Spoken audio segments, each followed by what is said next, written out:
चीन के वुहान शहर से फैला कोरोना वायरस दुनिया के लिए अब रहस्य बन चुका है। तमाम रिसर्च के बावजूद वैज्ञानिक इस निष्कर्ष पर नहीं पहुंच पाए हैं कि कोरोना वायरस की उत्पत्ति कैसे और कहां से हुई थी और यह दुनिया में कैसे फैल गया था। इस बीच चीन ने फिर खतरे की घंटी बजा दी है। रिपोर्ट्स की माने तो चीन में एक नया वायरस तेजी से फैल रहा है। इसका नाम है ह्यूमन मेटान्यूमो वायरस यानी कि HMPV। सोशल मीडिया के माध्यम से सामने आ रही रिपोर्ट्स में कहा जा रहा है कि चीन के अस्पताल भरे पड़े हैं और शमशान घाटों पर काफी भीड़ है। कहा जा रहा है कि इस नए वायरस के लक्षण लगभग कोरोना से मिलते जुलते हैं और ये तेजी से फैलता भी है। ऐसे में भारत के लोगों में एक बार फिर से डर का माहौल है और कई सवाल दिमाग में आ रहे हैं कि क्या फिर से 2020 और 21 वाला मंजर दिखेगा। क्या देश में फिर से सब कुछ बंद होने वाला है? यह वायरस कितना खतरनाक है? क्या इस वायरस के लिए भारत और भारत की सरकार तैयार है? यह वायरस कितना खतरनाक है, इस पर फिलहाल रिसर्च चल रही है। हालांकि दुनिया के लिए यह बड़ा खतरा बन सकता है। यही कारण है कि कई देश अलर्ट मोड पर आ गए, जिनमें भारत भी है। अब तक मिली जानकारी के मुताबिक भारत में HMPV के 2 मामले सामने आ चुके हैं। दोनों ही मामले कर्नाटक राज्य से सामने आए, जहां के 3 साल की एक बच्ची में पहला केस दिखा, जिसका इलाज करने के बाद उसे अस्पताल से डिस्चार्ज कर दिया गया।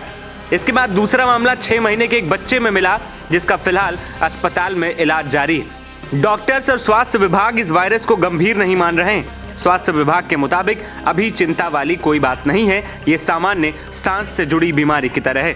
अब आपको बताते हैं कि आखिर ये HMPV है क्या और ये कैसे फैलता है। मेटान्यूमो वायरस यानी कि HMPV वायरस एक वायरल संक्रमण है जो मुख्य रूप से रेस्पिरेटरी सिस्टम यानी कि सांस से जुड़े अंगों को प्रभावित करता है। ये वायरस खास तौर पर बच्चों, बुजुर्गों और कमजोर इम्यूनिटी वाले लोगों में सांस संबंधी समस्याओं का कारण बन सकता है। अब बात करते हैं कि इस वायरस की मुख्य विशेषताओं के बारे में। पहली पहचान और इतिहास क्या है? MPV को पहली बार 2001 में खोजा गया था।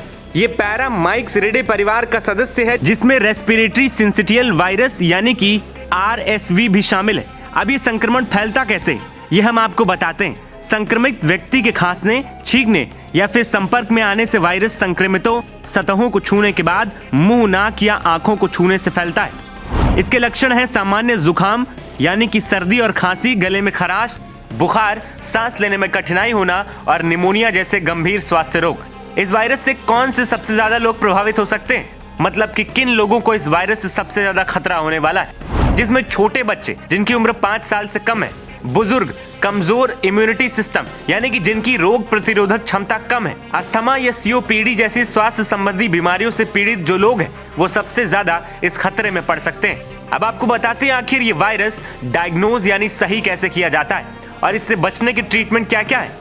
HMPV का पता लगाने के लिए कई परीक्षण किए जाते हैं, जैसे कि RT-PCR टेस्ट। वायरस की पहचान करने के लिए रैपिड एंटीजन टेस्ट भी इस्तेमाल किया जाता है।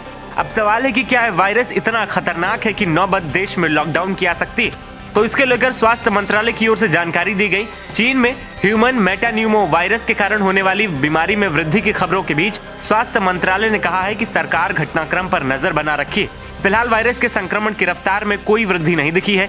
उन्होंने कहा है कि मेटान्यूमो वायरस किसी भी अन्य वायरस की तरह है जो सामान्य सर्दी का कारण बनता है और बहुत बूढ़े और बहुत युवाओं में ये फ्लू जैसे लक्षण पैदा कर सकता है। उन्होंने कहा कि अगर मामलों में बढ़ोतरी होती है तो देश स्थिति से निपटने के लिए तैयार है। स्वास्थ्य मंत्रालय की ओर से कहा गया है कि किसी भी स्थिति में सर्दियों के दौरान सांस के जरिए फैलने वाले वायरस संक्रमण का प्रकोप बढ़ जाता है, जिसके लिए हमारे अस्पताल आमतौर पर आवश्यक आपूर्ति और आवश्यक बिस्तरों के साथ तैयार रहते हैं। NBT ऑनलाइन की रिपोर्ट।